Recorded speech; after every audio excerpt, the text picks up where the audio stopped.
Good afternoon. This is Truth Seeker here, and I thought in the past I've talked about making a video about one of my favorite subjects. I was listening to Telltale Atheist interview with an associate of his a couple of weeks ago, and they had mentioned something about Fibonacci numbers. And recently I made a change to my channel. My insignia that represents my channel is a pentagram. Has nothing to do with Satanism, but I wanted to make a video at some point about Fibonacci numbers, and I think that maybe at this point this is probably a good time. It's a fascinating subject. You can see here today is a beautiful day. I did my recording outside. You can see here a beautiful afternoon, and unfortunately I can't sit in a position where you get to see that scenery all the time, but it doesn't matter anyway, because most of my videos on screen capture anyway. So anyway, I just hope that this is something different. This has been a passion of mine. This topic, this subject has been a passion of mine since the middle 1980s, and I know I can't get too deeply involved in it, but I hope that at least some of you might get to appreciate the mathematical nature of our world, and how extensive that is. Things that you normally would think about of in terms of mathematics have mathematical basis and properties, unique mathematical properties to them. Very interesting properties. So anyway, that's what this video is about, and I hope you enjoy.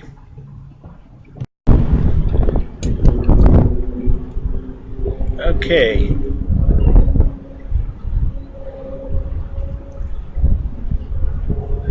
I'm on screen capture now, so here we go.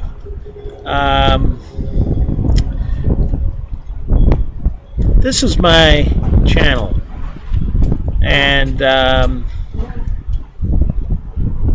least as it stands at the moment. And over here you can see I noticed that there was this segment over here that listed channels, related channels, and actually one of them I wasn't too terribly wild about, so I eliminated the related channels, and I created a section called recommended channels. And so I added John Cedars' channel featuring Lloyd Evans, Telltale Atheist channel, and his new channel, Telltale Science, that he just started very recently, within the last couple of weeks. I added Aron Ra, The Thinking Atheist, Seth Andrews, Matt Dillahunty, and Living Truth. And those, it's hard to listen beyond that, and I'm sure that there are many other great channels, but those are my favorite. Those are the ones that I listen to the most, and that I highly recommend for anybody to listen to. Now, another thing about my channel, I just wanted to point out that right here, my little insignia, I don't know what they call a symbol or whatever, I changed that. Previously, what I had was a tree in autumn leaf. It was a brilliant orange, and it was a beautiful photograph, but it was way too small for use on the YouTube. So I got into paint, and I created this insignia myself. It's a little of my own creativity. I'm not very artistic, actually. My daughters and my wife, they're very artistic, but I'm not. But I made this insignia, and then I realized that people might think that I might be moving towards Satanism. I realized that later that Satanists use the pentagram with a circle as a I don't know, symbol of their religion, and they are a religion. Telltale talks about them, and others. They identify themselves as a religion, but a humanist religion. I'm not sure that it's a good idea. I don't espouse the idea of religions at all. I think that the concept of a religion, despite what the principles are behind the religion, I agree with Christopher Hitchens that religion poisons everything. So I created this little insignia, and you may wonder why. Well, it's actually related to Fibonacci numbers, and I just wanted to show you something.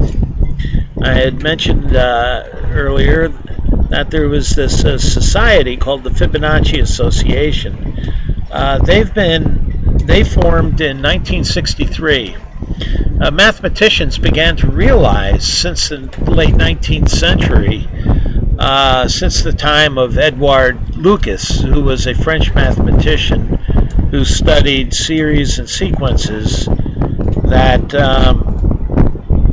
the Fibonacci sequence is very, very prevalent in nature and in mathematics. And so a society of an association of academic mathematicians got together, and they created the Fibonacci Association, and they published this quarterly. Now, if you notice up here where my arrow is, I got it moving, you notice their symbol. It's a pentagram within a circle. That geometric form is actually called a pentad, and it was devised by the ancient Greeks. Had nothing to do with Satanism and devils or anything like that. The Pythagoreans, who were a philosophical group in ancient Greece, who affiliated with mathematics. If you've ever heard of the Pythagorean theorem, one of the fundamental mathematical relationships there is in geometry and trigonometry. They use this pentad as a symbol of their association, and you can see. I will put a link to the Fibonacci quarterly if you're interested in checking them out. You can check out their publications online. I've had a number of problems. There's a segment, if you look at the contents, I don't know if I got to the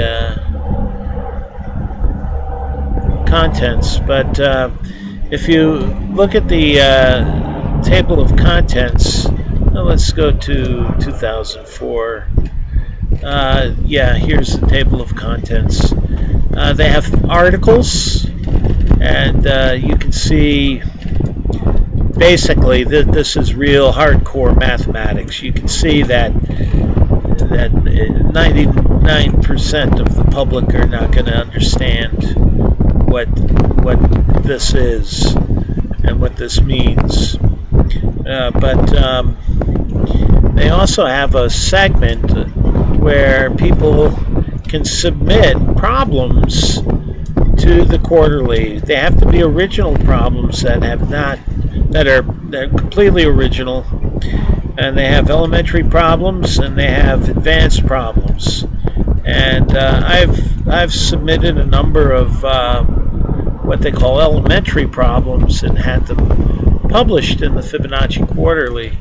They called me up once. They require a formal submittal, and they called me up asking me if I was a mathematician, and I said no, that I was an environmental engineer, but that I really enjoyed mathematics and Fibonacci numbers. And in fact, on a business trip, I went with a colleague of mine from Switzerland whose son was a mathematician, PhD mathematician based in Hong Kong. Went to work for a trading outfit. You wouldn't believe how many mathematicians work in the stock markets and the different models using chaos and other theories to predict market trends and things like that, to model market trends.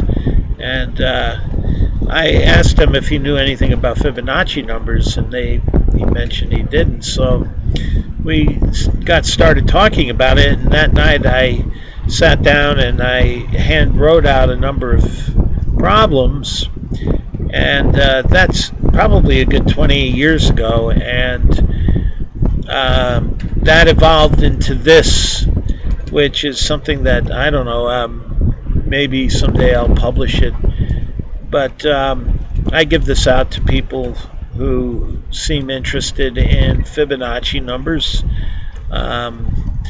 Fibonacci actually was a mathematician whose real name was Leonardo of Pisa. And Fibonacci means son of Bonacci. The last name was Bonacci. And his father was a merchant. Leonardo's father was a merchant who worked represented Pisa, Italy's city-state in North Africa, and he interacted with the Arabs. And Leonardo realized, having a strong propensity for mathematics, realized that the number system that was used by the Arabs was very, very superior to what was used in Europe. Since the fall of Rome to about 1200 AD, Europeans exclusively used Roman numeration, and you can't add, subtract, or calculate using Roman numeration. They're basically just symbols, but you can't do. They're not operative. You can't do something that operative with them, like you can with Arabic numeration. And what we learn in terms of adding and subtracting, and with the the ones place, the tens, hundreds, thousands, and millions place,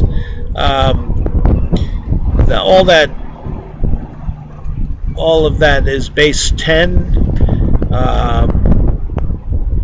representation and of numbers, and that's what we learned in school, how to add and subtract. That's Arabic numeration.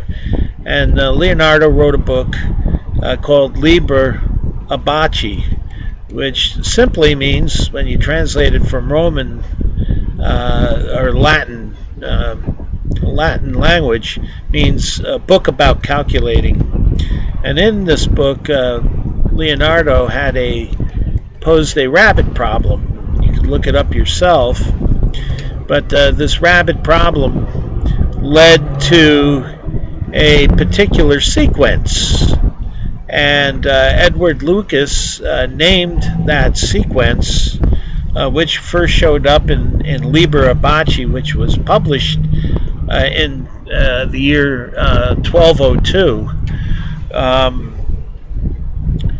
He named the sequence after Leonardo of Pisa, the Fibonacci sequence, because he's the first that actually published this sequence. But Fibonacci didn't really explore this sequence. He just presented it as a problem, one of many problems in his book. He was actually more interested in accounting, and he's more the father of banking than anything else, because he introduced the double ledger system, which began to be adopted in Italy, and the great banks of Italy in the 1400s and the Renaissance used this double ledger system, and that was all as a result of Leonardo of Pisa, or Leonardo of Fibonacci. And basically, what the sequence is an algorithm, a very simple algorithm, and we'll just take a look at this. Now, I prepared this in advance, and basically what I wanted to show here is that I got these headings, N and F sub n. Now, F sub n represents the Fibonacci number at the nth term. The number n represents which term in the sequence. You know, when you look at the real numbers, 1, 2, 3, 4, 5, 6, 7, 8, you could look at them, the integers, as being the 10th term of the integer sequence would be 10. The 12th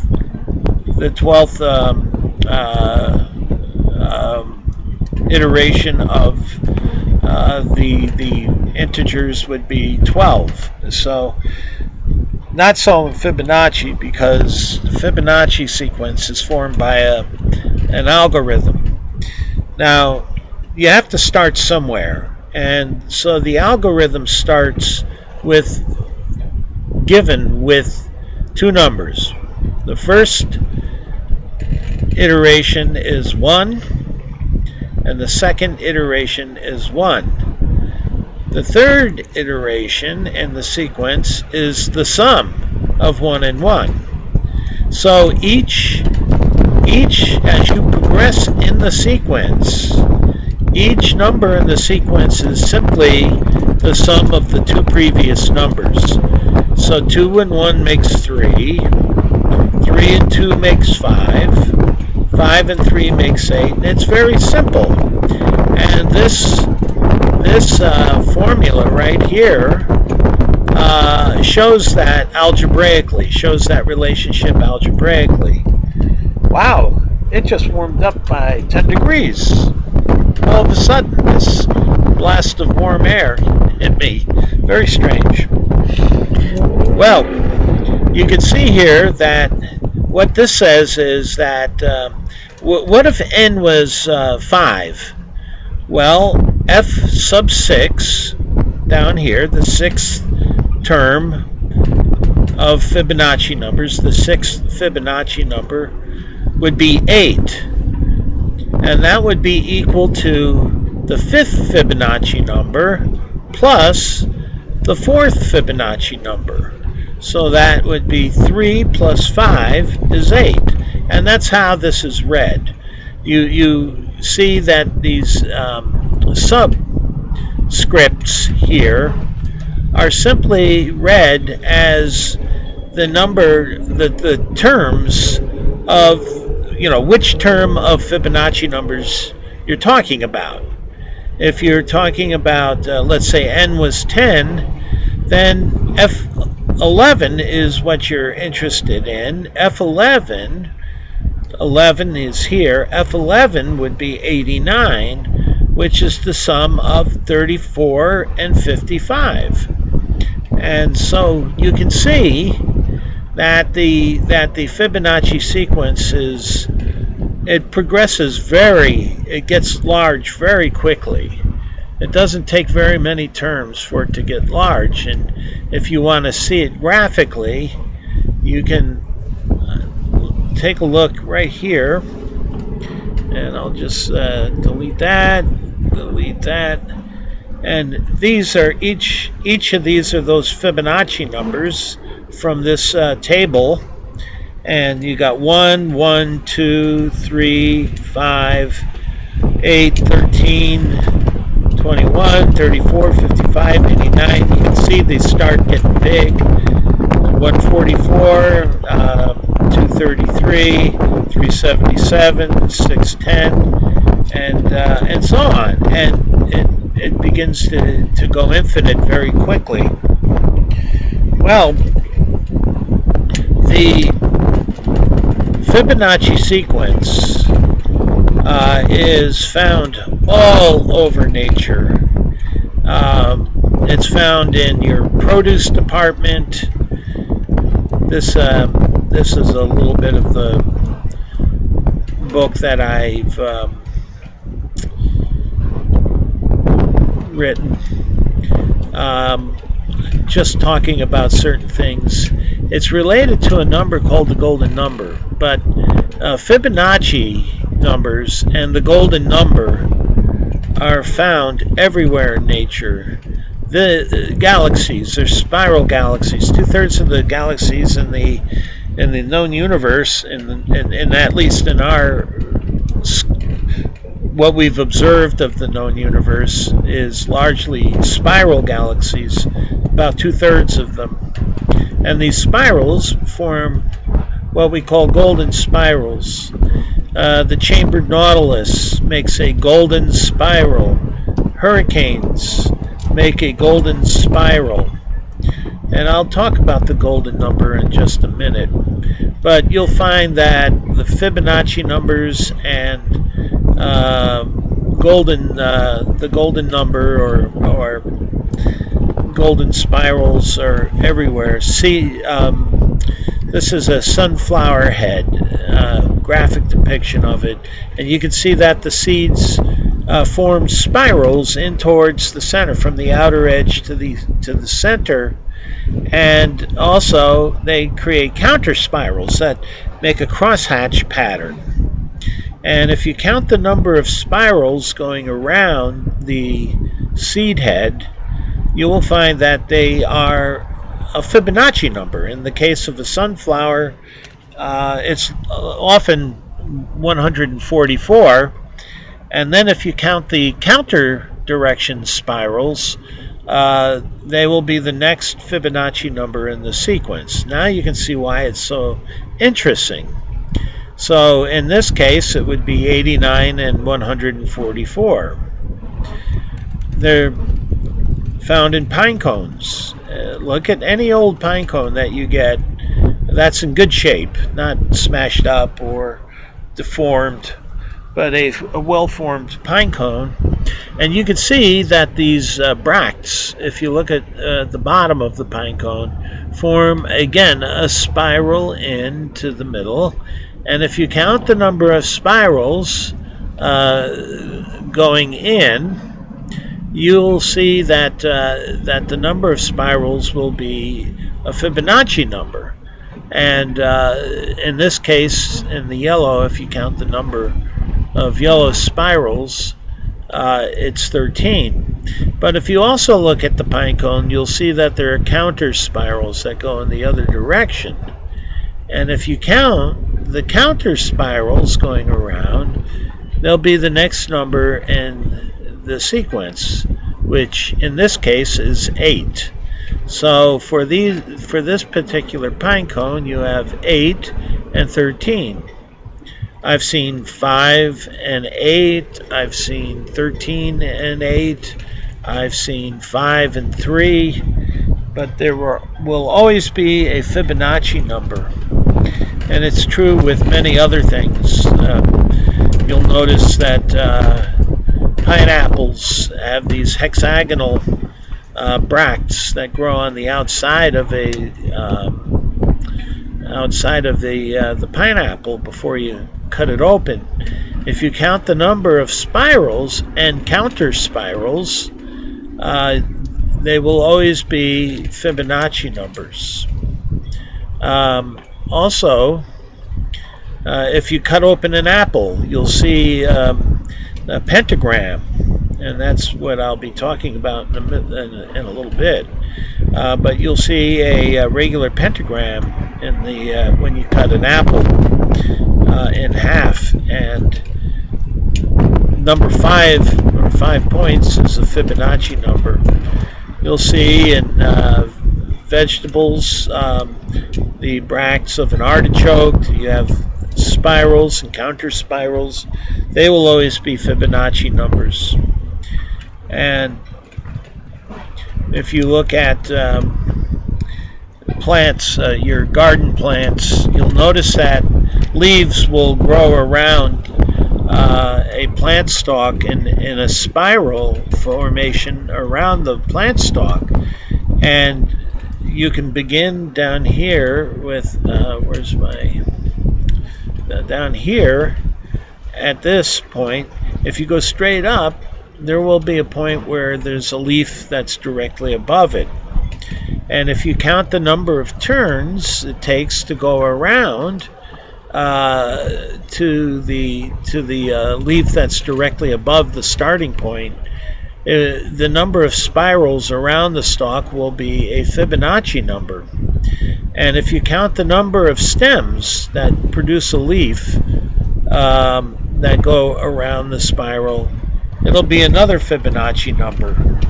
And botanists have known this since the middle of the 19th century. And the ratio of the number of leaves to the number of spirals is called the phyllotaxis of the plant. And they use that as a way, botanists have used that as a way of classifying plants. And so I've got picture examples of where Fibonacci numbers and golden spirals are found in produce, in your gardens, your succulents, sunflowers, any seed head often will have spirals growing around it. And different examples of where you're going to find Fibonacci numbers: palm trees, all kinds of plants, doesn't matter. And then seashells, sea urchins, you got 5, you got a pentagram, sand dollar, you got the number 5 there repeated a couple of times. You got a pentagram, the moon snail, you have a golden spiral, vertebrae, you have 3 protruding bones in the spine. That is some sort of maybe a dolphin vertebrae. Sea stars, the whelk is a common shell that forms a golden spiral. And those are just a few examples. There are many examples. In fact, one of the first models in the finance, in the stock market, was called the Elliott wave theory. They still study it today. And if you get an MBA, you will study the Elliott wave theory. So there are many different examples. And then I had I put a bunch of examples in my little booklet. And then I had the mathematics, which I thought was interesting. Now that's a Pythagorean pentad. That one's a little more elaborate, and but it's the same idea. the pentagram, and the circles, and how you get. I derived how you get the golden number out of a pentagram, and that's what we're going to look at just in a little bit. But you can see here that the pentagram has these triangular points, and these triangular points form what they call golden rectangles. Now, the golden, or triangles, where the ratio of the height to the base is the golden number. And so I get into mathematics, Pascal's triangle, which is associated with binomial. The binomial is a very important mathematical expression. It's part of compound. If you look at the compound growth of your money and in banking, it goes as a binomial, and the Fibonacci numbers are inherent within the binomial, and I show that in this. I'm not going to go into it too long, but I just wanted to that there's a lot in the mathematics side, and I present these things and the relationship to fractals and chaos theory, and all kinds of stuff here. A lot of different problems. Many of them are my own problems. Here is the first new Euclidean geometric important relationship that was discovered since probably for 2,000 years. And it was a couple of high school students in Long Island that found this relationship, and I put that in my little book. I won't explain that. It's a little bit too involved. Fractals, if you start out with a basic motif like that Y there with the 3, and then just keep going through new iterations on an ever-diminishing scale, you can create a tree, a fractal tree, and all kinds of neat and interesting things. So this is my book. Electronic circuits have it. Some of these problems are problems that I had published in the Fibonacci Quarterly that I've added to this book. At least 3 or 4 of the problems here are problems, and this is where I show the relationship of the golden number to the pentagram. And so we'll look at that here. Go back to our I'll just delete this and cut. Okay, now here, if we take a look at this pentagram, this point to point here, this point to point distance, if you go from here all the way to this other point, is the distance A. That's A is the point to point distance. Now if you go from this point to this intersection here, where this triangle intersects with the line that goes all the way across from point to point on the star, this distance, when you look at this ratio A to B, that's the golden mean. And when I say the golden mean, this is basically how you get the golden mean. Let's take a look at the. We'll just take a look at this. If you take a line, the golden mean is constructed such. You take a line. I'm going to make that a little larger so you can see it. Okay, and you cut it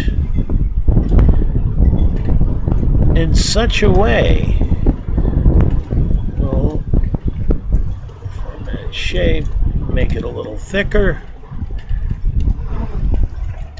Okay, so we've bisected this line. Not in an even fashion. You notice that one side of our cut is longer than the other side. Come on. Go straight. It's hard for me to get that to go straight. I don't know why. Alright. That's straight enough. So, we're going to call the one A.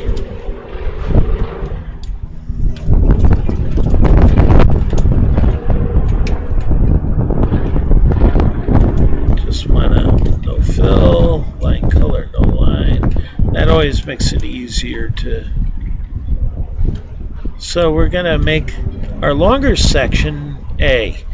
A is from the line to the end here. So we're going to create a. This is A right here. From there to there.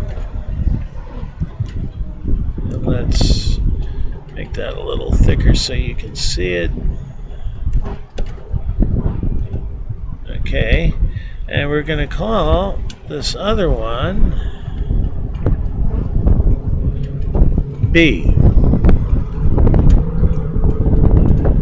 Alright. This other section we're going to call B. And that is only going to be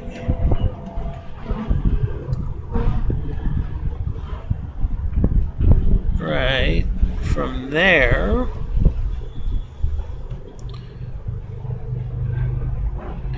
to the end here. All right. So, and now we're going to take a look also at the entire distance. We're going to paste it. Our entire distance is the entire length of the whole original section. All right.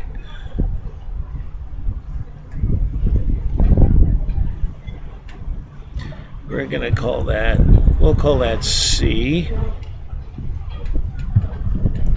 Copy, paste.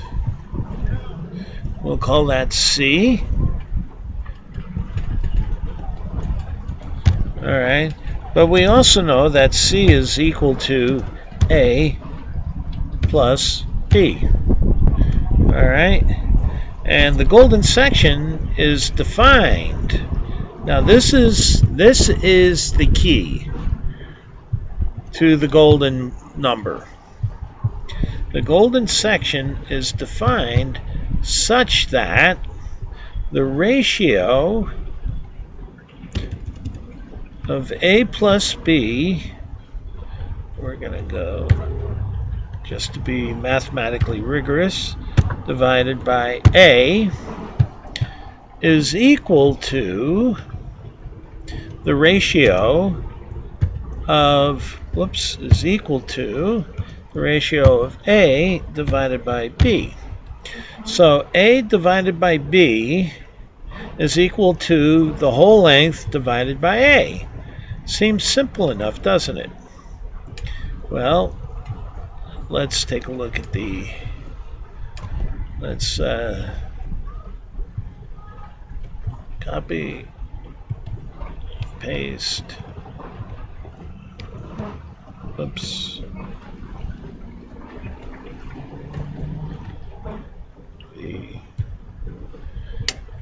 I can't, it's terrible when this whole thing,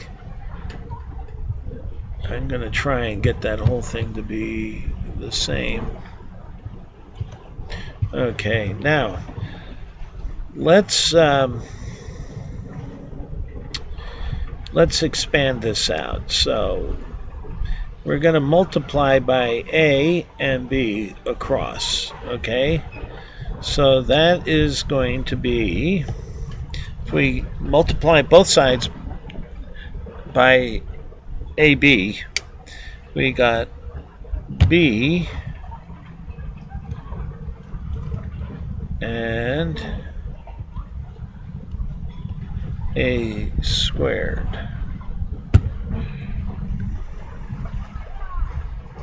We're gonna make that a superscript. Okay. So we do a little more algebra. We have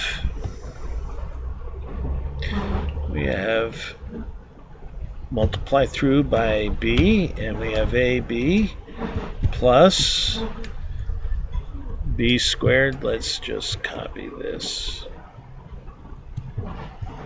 Copy and make that. Oh, that's terrible. I know. Let's see, 20. Okay. B squared equals A squared. Copy. Paste. That's, I don't know why it does that. We'll just equals A squared. We'll do the font superscript and okay, and then we gotta remove the this will be 20, and we'll remove the superscript from the font. Okay, there. And now we bring this to the other side. Let's bring the left side over to the right side. So we have, let's see if I can just economize this a little bit. Oops. I thought I could make the whole box the same font size, but apparently it doesn't allow me to do that. Alright, try it again. Okay, so we'll make this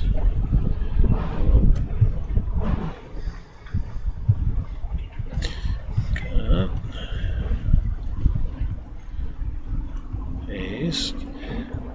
I don't understand why it does that. It's frustrating, but we'll do it anyway. And this is going to be equal to 0. Alright, so everything, now we got to get the sign, is minus, because we brought everything on the side, minus this, we got to fix the font.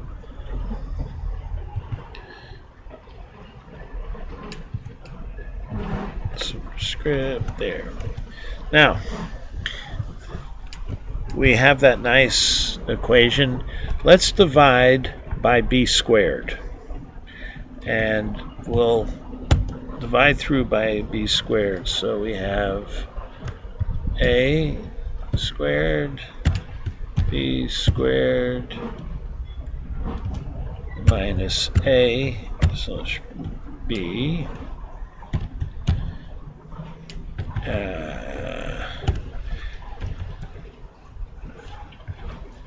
minus 1 equals 0.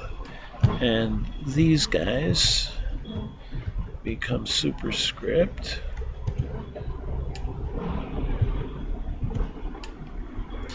Superscript.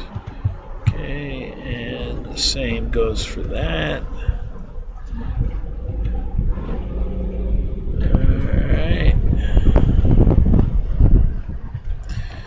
Alright. Now this is our final equation. And what we do is we use something called to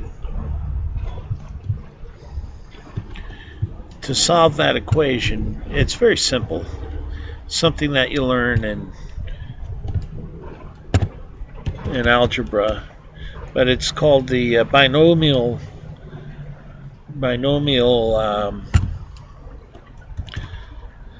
or the quadratic formula. Let's see, x squared minus bx minus c equals 0. That's the form that we have here. Let's just make that a superscript. Okay, that's the form we have here. We could think of a over b as x. A in this case would be 1. B would be minus 1. C would be minus 1. And so the quadratic formula says that x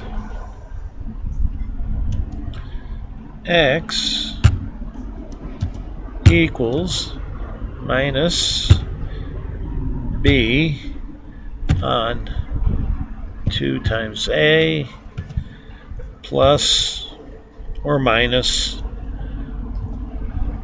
1/2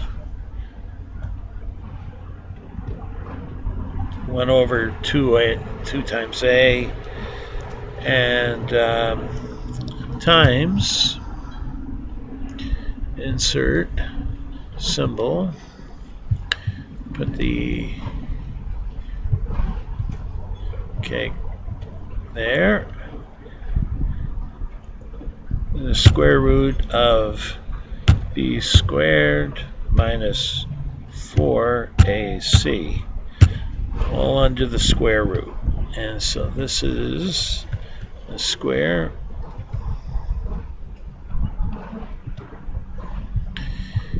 superscript, and that's it. It's a pretty simple formula, but that's the quadratic formula. We'll just write it out here.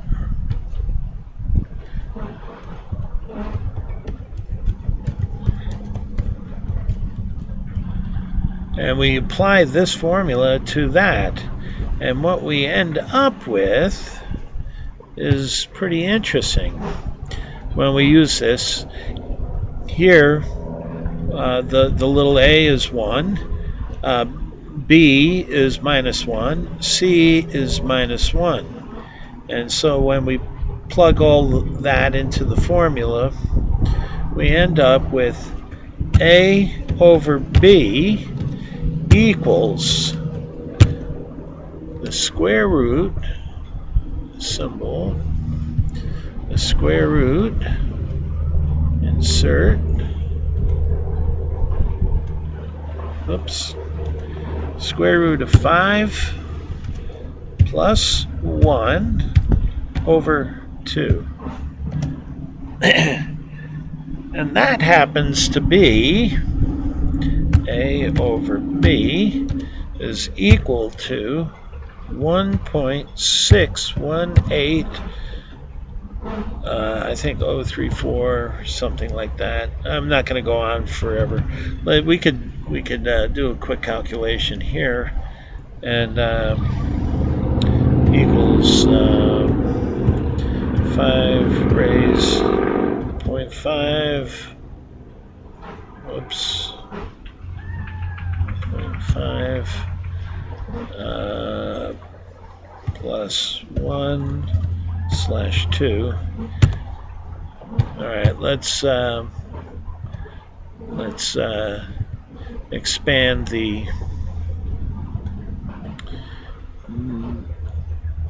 numbers, and we could go out. Let's go out a bunch of. There we go. So yeah, I was right. Oh, this is the golden number, and the golden number is also equal to this representation, the Greek symbol phi. Okay, so it has its own, pi. This is pi here. Whoops, I'm sorry. Let's get that out of there. Let's insert. Let's get that down here. Symbol. We know the pi symbol. That's the pi symbol there. And the pi symbol is equal to, 3.141592653, I think. It goes on forever. Pi and phi, let's just copy.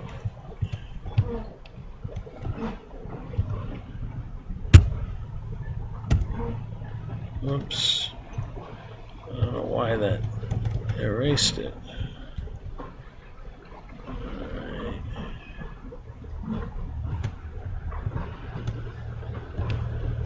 Huh. There we go. And let's just bring that over there. Okay. I'm going to make that a little bit bigger. Alright, so these pi and phi are both interesting numbers. They're what the Greeks called irrational numbers, and they are never ending decimal places, never repeating decimal places. So you can carry them out forever and you'll never get a repeating number. And there are supercomputers that have calculated pi out to millions and millions of places. I don't even know. The last time I checked, it was, I think, somewhere in the millions of places that people have calculated, if not more. I haven't looked recently, but they got a computer just working on that. Phi is the same way. Now, phi is just this Greek symbolic letter for the golden number, and the golden number is 1.618. And when you do this again is how you derive the golden number. When I did something bad there I had stretched out the line when I expanded that So anyway, you got the idea. And if we took and applied some trigonometry to the triangle here, we could get this distance here. So the point-to-point distance, and this distance, the point-to-point distance A, and this distance from this point to this intersect, where the triangle of this point intersects with the straight line through, that ratio is going to be equal to phi. And so basically this is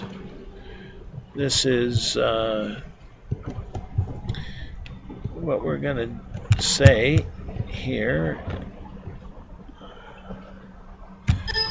Whoops, what did I do? Copy, paste. Okay, so the ratio of the distances A to B are going to be equal to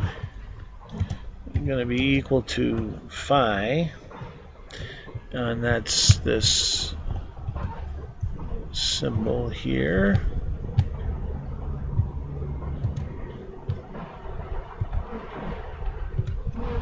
And that is equal to 1.618033 blah blah blah forever. So that can be done with a little bit of trigonometry. It turns out that if you use some trigonometry, what you find is this. You find that A to B, whoops, I'm going to do it down here, A to B is equal to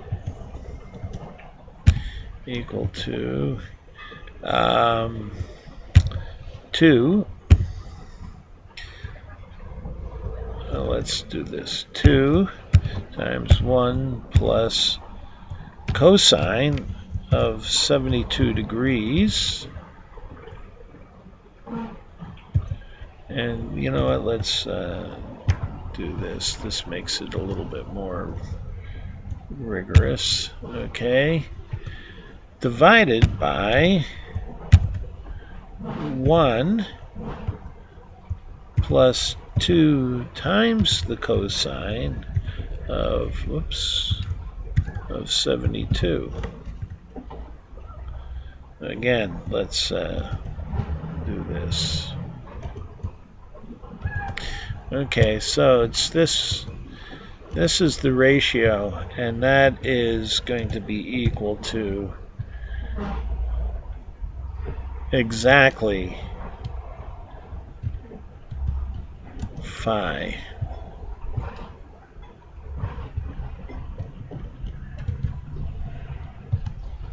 So we'll put it there, and we'll enlarge it.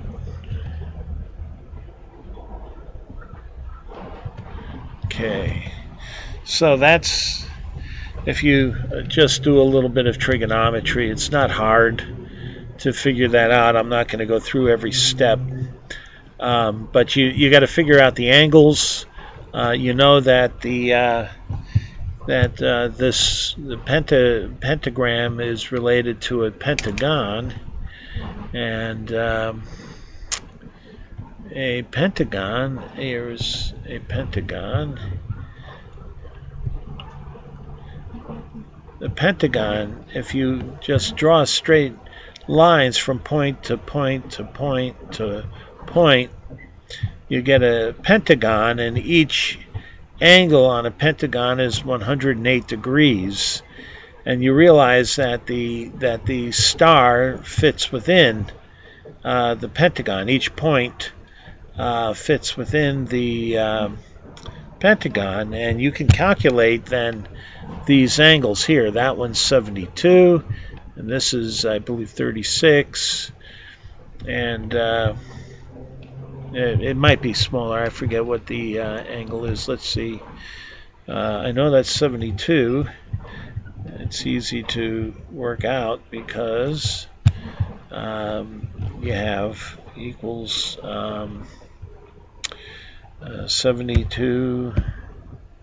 Let's make this a little larger so you can see it.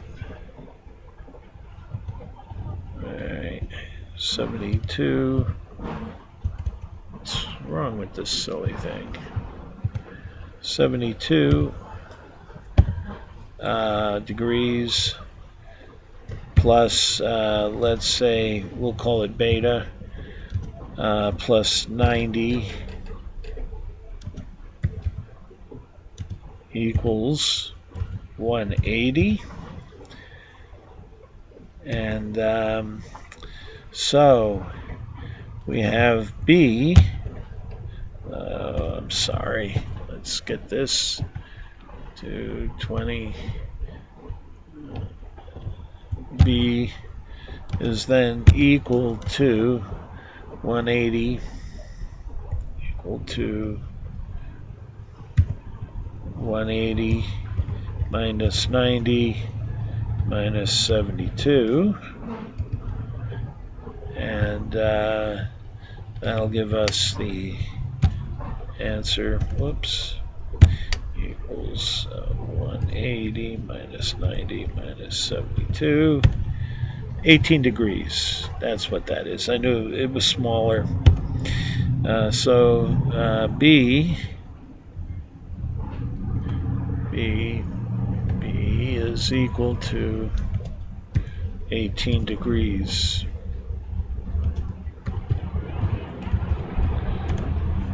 Okay, and I spelled that wrong. Let's degrees.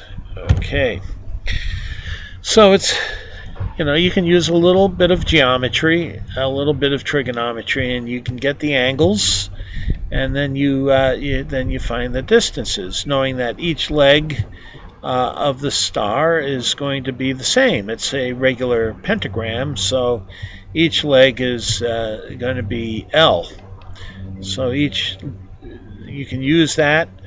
This distance here is going to be 2 times the cosine of 72 degrees times L. And then this is L and that's L. And so you have all the relationships, and you can work it through to get this particular relationship. And you'll see that it comes out exactly to the golden number. And you may wonder why the golden number has anything to do with Fibonacci. Well, if we divide each Fibonacci number by its predecessor, okay, so equals, let's get this all to be the, let's get this to be the same. Okay, font. All right, so if we divide every Fibonacci number by the preceding Fibonacci number, starting out with 1 divided by the previous one, you end up with 1. We're going to expand this out a little. Okay, and if we go down, you'll see that what we have is we get closer and closer to the Fibonacci number. After 12 terms, we have 1.618 essentially. And if you go down even further in the Fibonacci sequence, you get even closer to the golden number. So the ratio of adjacent Fibonacci numbers is equal to the golden number, and that's the association. So you can see you can see here 1.61803339, and we're awful close to the golden number, the square root of 5 plus 1 over 2. And there's a way of writing it out mathematically that they say that, we'll write it out in the limit, and let's put this into large font. In the limit as I'll just write it out as n goes to infinity, the ratio, and we'll look at, I moved that, here we go, I'll just copy those two, copy,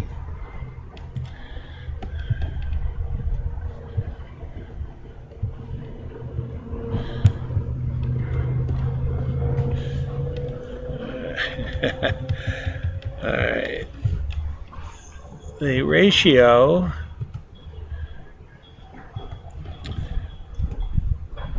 of adjacent Fibonacci numbers, Fn plus 1 divided by Fn, goes to phi exactly, which is, again, the square root of 5, where I guess I wrote it out in this other page, right here. That's exactly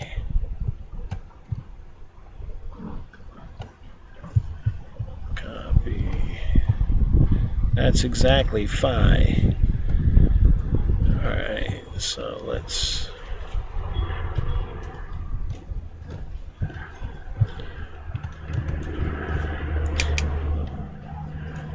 equal.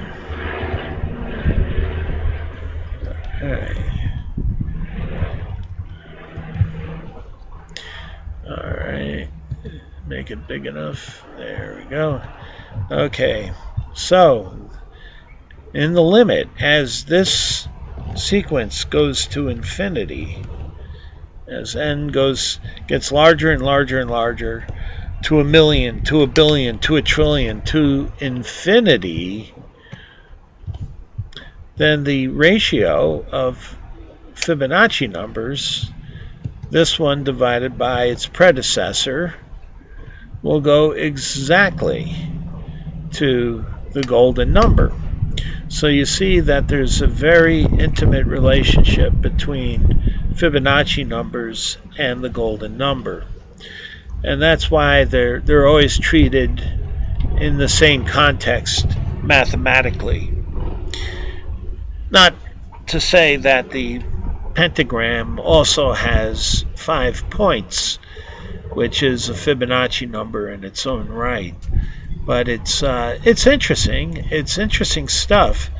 And you don't have to know a lot of mathematics to really appreciate some of the most of it's just addition, and finding these numbers in nature. You know, bees, turns out that bees propagate exactly according to the Fibonacci sequence.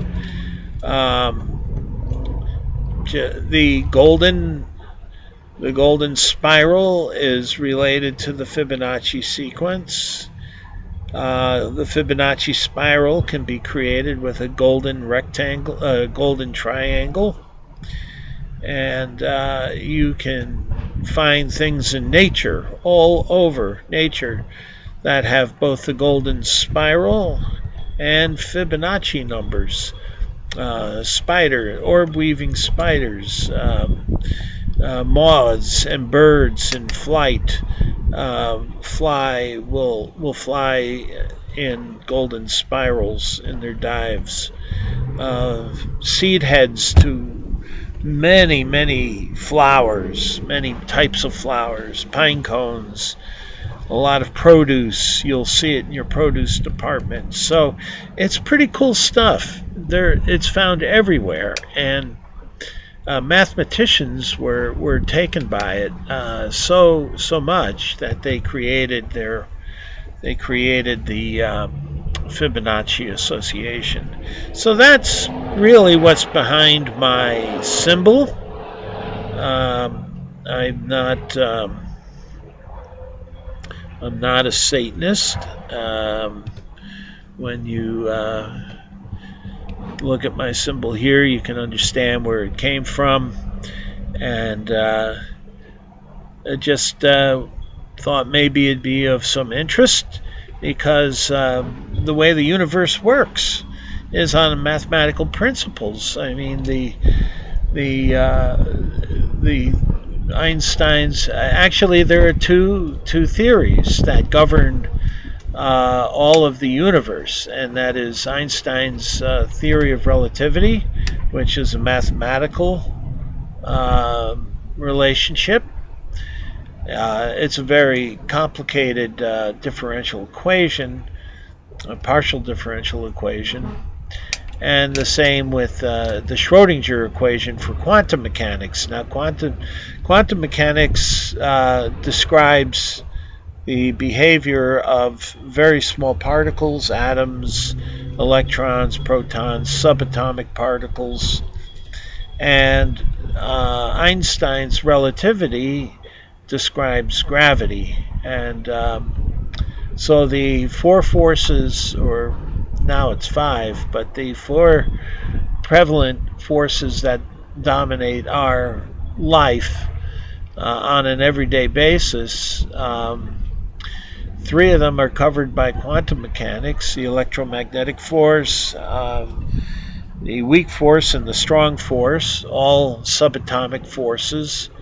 And then gravity, which is the force that controls the universe, the motion of planets, the collapse of stars into white dwarfs and into neutron stars and into black holes. And that's all out of Einstein's theory. But the entire universe operates on the principles and the basis of mathematics. And in just about every aspect, you can say that this is a mathematical world. And, you know, that's quite satisfying to me as an atheist, because I think that the universe is really inherently mathematical. It can be described on the principles of mathematics quite well. I mean, we even everyday devices like GPS and I mean the computers we use as evidence of quantum mechanics and how it works so well. And the relativity is it describes so much that we understand about the universe. And so anyway, I'm gonna cut it short at this point, but I just wanted to talk about how much I do appreciate the mathematical aspects and how Fibonacci numbers just are a part of nature, a part of this world that we live in. So anyway, it's a long video and I didn't mean to make it this long, but I hope you find it of some interest, and that you'll explore Fibonacci numbers for yourselves. If you're interested in my little booklet that I put together, you'd be just ask and I'll email it to you. But anyway, I wish you all a good afternoon, and I think I'm going to go enjoy some of this warm weather before it turns cold again, and take a little walk. So wish you all a very good weekend. Bye-bye.